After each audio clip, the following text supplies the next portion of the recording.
Merry holidays, everybody. We are back with Drake's Takes episode 10. And because it is the holiday season, you know what that means. End of the year stuff. End of the year things. So, today, we're going to take a trip on down to Hot Take City. Even though it shouldn't be a hot take. But that's why it's a hot take. Because the person who has the take doesn't think it's I don't know. I mean, that's how I feel about this one anyways. So buckle up. Let's talk about some, end of the year awards. One in particular. All right. Female Fighter of the Year of 2019. Who could it be? Who are the options? All that good stuff. So, as of right now, I think it might be fair to say that, Weili Zhang, the current UFC strawweight champion, pretty good case. I think that would be my pick right now. But, others might say, Valentina Shevchenko, flyweight champion, bantamweight and featherweight champion, Amanda Nunes. Fair enough. Totally understandable. We got these three here. And then if you had to pick four options, I would probably, Vanessa Porto and Ilima McFarlane, I think, are good choices. But anyway, before we jump ahead, at the moment, I think, you could say it's Weili Zhang, who, fantastic year, kind of went unranked to champion all in the span of 1 year, which does not happen very often. First and only Chinese UFC champion, second Chinese world champion in MMA history behind Zhang Jingnan of one championship strawweight champion. And Weili comes in 2019, takes out Tecia Torres, who, never an easy fight, even though Tecia, is on a bit of a skid now, but that was, two former champions, and then, now the current champion. Still a very good win, a very dominant win for Weili in America. So she did not have her head coach, which has been the story of her fights in America so far. Hopefully he can get his visa for the big Joanna fight, because that's kind of a big one, kind of important. And then obviously the title win against Andrade, 42 seconds. Who thought that was happening? I did predict her to win, but I didn't think it would happen that way. Very, very impressive. One of the best wins of the year. I don't think you can argue that. So at the moment, I think it would be Weili Zhang. You look at Valentina.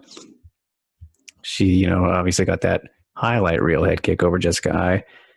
Jessica Ai, though, she deserved it. She earned her title shot, but is she as good of a win as either of the Andrade or Torres ones?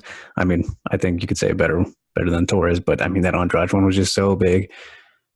And then the Carmouche one, rightfully, she deserved that title shot too, but, some people might say that's the most boring fight of the year, worst fight of 2019. Very solid wins. Both are very solid, good name contenders and all that, but doesn't quite do it for me. And then kind of same thing with Nunes. Holly Holm did not necessarily deserve that title shot, but she got it anyways, because, that's how things work sometimes. And finished her spectacularly, so that's, good points there, but, possibly shouldn't have been the opponent she was fighting. Then Jermaine Durandamy, rightful number one contender, that was well deserved. A hard fought fight, even though she didn't win it easily. It was difficult. It wasn't easy. It was a clear victory, not an easy victory. Let's put it that way.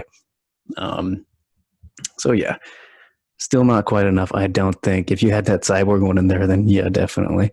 But I don't think that's good enough either. So the whole point here, the big hot take, is that, as you can see by the the thumbnail picture, it's the Atomweight. It's the number one Atomweight in the world. Who is going to be whoever wins at RIZIN 20 at the end of the year, New Year's Eve, it's the trilogy bout. Sohee Ham versus Ayaka Hamasaki 3. That, in my opinion, and I think if you really look into it, that's the female fighter of 2019 pretty easily. Okay, let's give the atomweight some love here. All right, this division doesn't get enough love just because it's not more popular in the eastern part of the or the western part of the world. I mean, so let's give them some love. And I mean, I think that they have great cases here because, okay, first of all three of the champions we just talked about, Nunes, Shevchenko, and Jong, two fights, 2 wins this year. As for Ayaka Hamasaki, who, in my opinion, and I think she's kind of locked it up at the moment, greatest atomweight of all time. Never been beaten at atomweight. Her only 2 losses are to Claudia Gadelia and Souza, Livia Hinata Souza, former champion, and Souza of Invicta at strawweight. Both of those fights were at strawweight, of course, because neither could make atomweight, not a chance. And then everything else is flawless. She's beaten everybody, including Ham, twice already. But this third one is going to be very exciting. But anyways, Hamasaki, here's her case. She's got 1 win already over another atomweight champion, Ingenue Fry, who that was a rematch. He already beat her as well. As you can see here, was a title defense, her last title defense of the Invicta title. Beat her. Wouldn't have beat her. I got to look at all sides here. So she wouldn't have beat her if it was in America or under the unified rules or one of the variations. But it wasn't. It was under the Japanese. I forget what they're called. Their rule set, anyways, so where it's scored as a whole. And by that rule, she definitely won this fight. So, I mean, that was kind of a moot point, but people will bring it up. But she beat Frey, who is, the number 3 ranked atomweight. The consensus top 3 is these fighters we're talking about here. So got that win. That was arguably the biggest fight in atomweight history at the time. And now we get this one, which I think will be still a young division, still growing and all that, but it's really settling here. And then, got the armbar over. I think this is Amp the Rocket is her nickname here. Suanen Unsorn, solid win. Not a ranked opponent, but hey, a submission, that's always good for all this winning. you like to get a finish. She did what she was supposed to do. It was one of those things. She didn't get upset like Horiguchi did on that same night. So there's that. And then if she beats Sohee Ham, these are the consensus 2 best atomweights right now, hands down. There's no debate about it. Whoever beats the other is going to have it's just going to make their year that much better. And we look at Ham, who, I think you could have as a nomination right now in that mix that we were talking about just before that. I mean, since she's left the UFC and went back to atomweight, it's like, oh man, all ranked wins almost, except for, Park here. And 4 TKOs, which the only 4 of her career, she's been on fire. And let's look at this year specifically. Tomo Masawa, TKO with knees, brutal victory in the first round. And then Miyu Yamamoto, who before that win really launched herself into the top 5, top 6 range, by defeating Kana Asakura, who is still one of the very best, even though she's young and still, growing, which is scary. She would have been in this conversation too. I mean, she was the one who, Ayaka beat to get the title in the first place last year. So, yeah, 2 TKO wins, very dominant, impressive ones over ranked opponents. Misawa, I believe, is a champion at the moment of Deep Jewels. I believe. Either way, both ranked opponents. And then if he's to beat the number 1 in any fashion, I mean, this is the trilogy bout. I mean, she'd be the first person to beat Hamasaki at atomweight, the greatest atomweight of all time. Sohee Ham has only lost to Hamasaki in the last 10 years at atomweight. If you look at this here, then you go back to Fuji. That's not a bad loss. We're not counting this because this is strawweight here.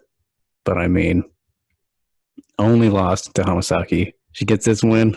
I mean, this fight's going to be crazy.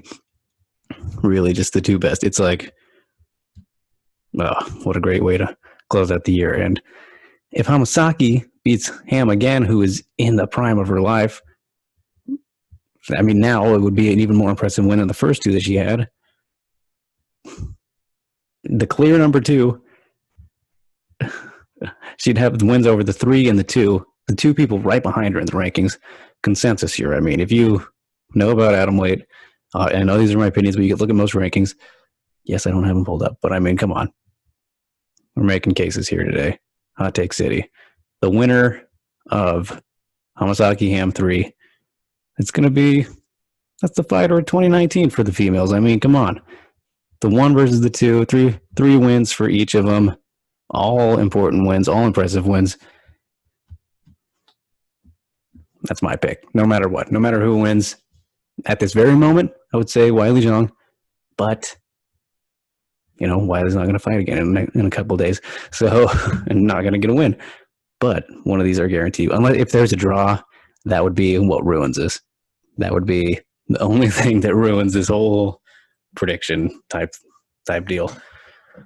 But yeah, I don't see how it's not. I mean, if you want to be a popularity contest, but let's shine some spotlight on the people who are doing some good work, some of the best fighters in the world who aren't getting the appreciation they should. This is the 1 and 2. They'll have three fight winning streaks. It all adds up. Ranked opponents, all that stuff is there. Come on. But it's been a fun one. Fun 2019. I think there's more Hot Take City, more visits to be taken to Hot Take City as, these awards and stuff get handed out. But this is one I really wanted to point out, kind of talk about, just because it's kind of a sleeper one that nobody's mentioning them, similar to Brent Primus's Go-Go Plata, which people seem to have forgot about for submission of the year.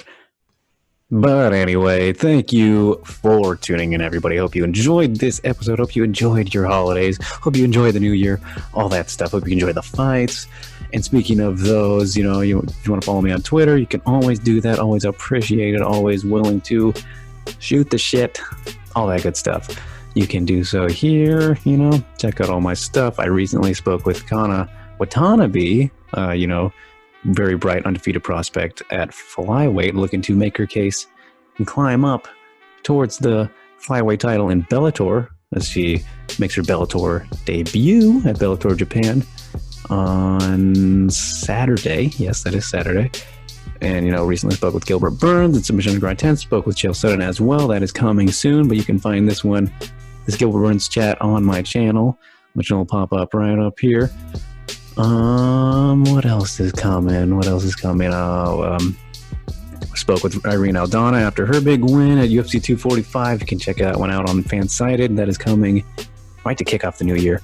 Then there's also my chat with Suzette Howe, the mother of Dominic Cruz. Fantastic conversation. They're very interesting perspective and insight that she had to share.